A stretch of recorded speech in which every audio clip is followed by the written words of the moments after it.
There's no one quite like Emily. Friendly Emerald Emily.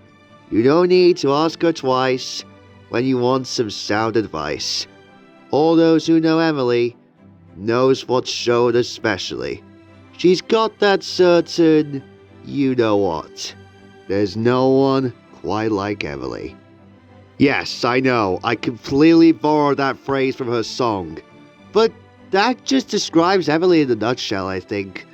Either way, Emily is an interesting character. And the way she was handled from being a regular newbie to a main character was very interesting. Even if it was a bit divisive, so to say.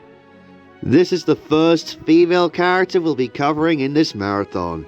So let's dive right in and see what makes Emily a compelling and somewhat divisive character, depending on who you ask. Let's jump right into it.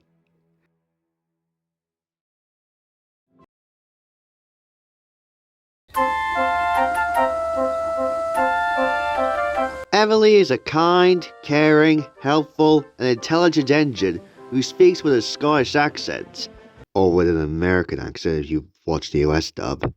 She is sensitive to the feelings of others and is quick to apologize if she wrongs someone, whether knowingly or not. She will stand up for other engines if they are being teased or treated unfairly, and is unafraid to speak her mind, even to authority figures.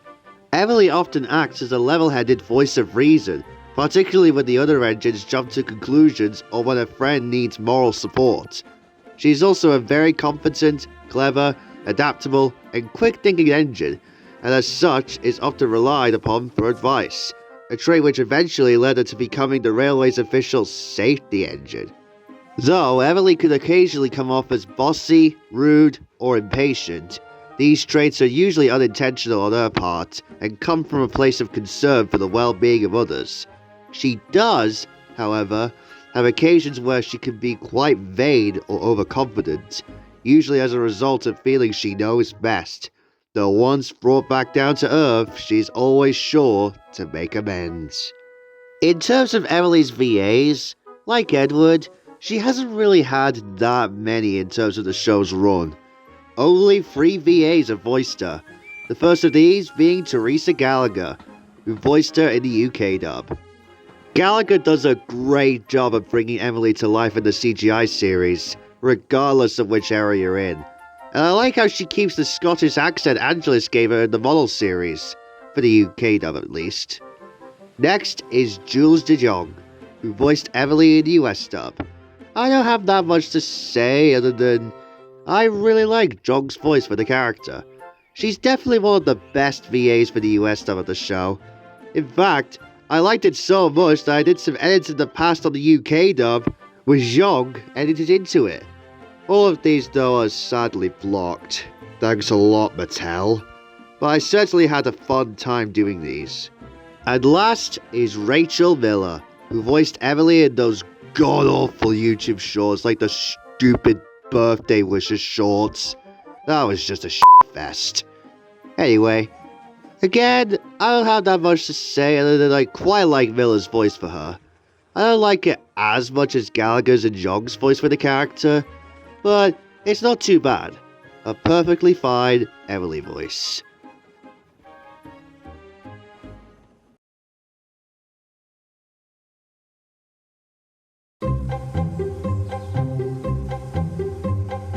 Emily's standout episode in the entire series rightfully goes to Season 19's Best Engine Ever. I just love this episode. I like how this episode pairs Emily up with Caitlin, a relatively new character at that point. This episode is also one of those episodes where Emily doesn't think that she's not as special as someone else, and this is easily the best of those in my opinion. The climax is also pretty thrilling, and quite scary if you think about it. One tumble off that cliff and it's all over. And we also see a new side to Caitlin too.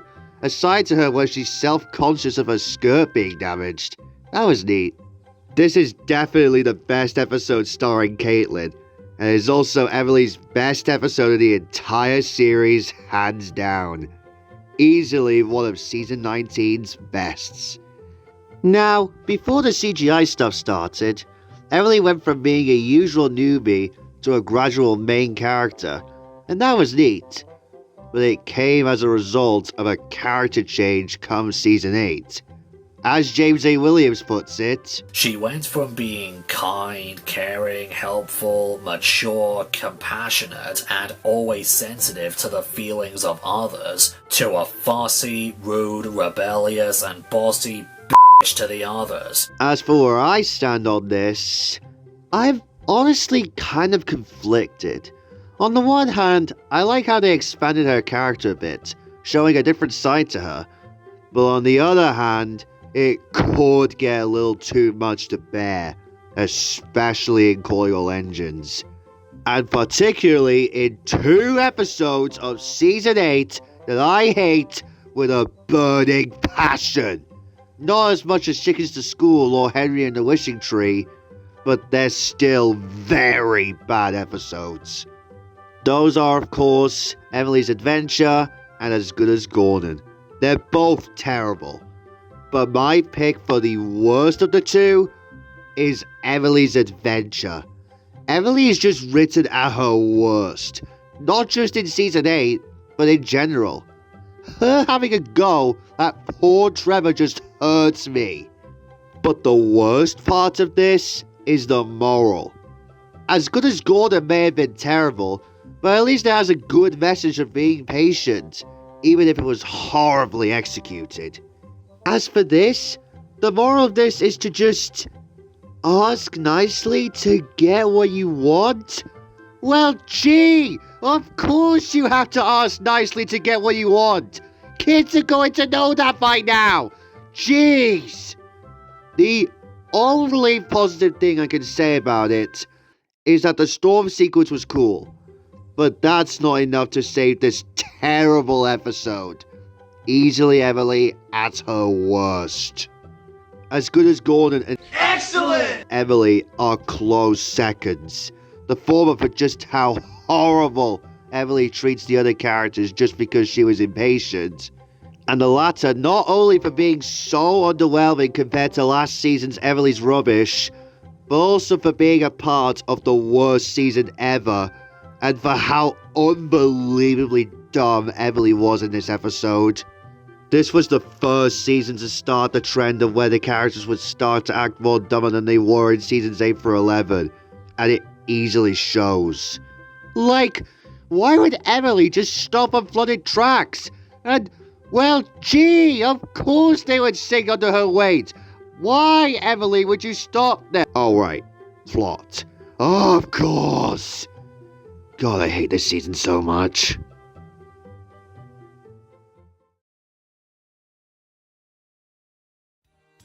To say that Emily has had a very interesting character journey would be an understatement. Going from a sister and often motherly type figure in season 7, to becoming a bossy, Lucy type of character in the hit era, to then having an interesting development in the CGI series.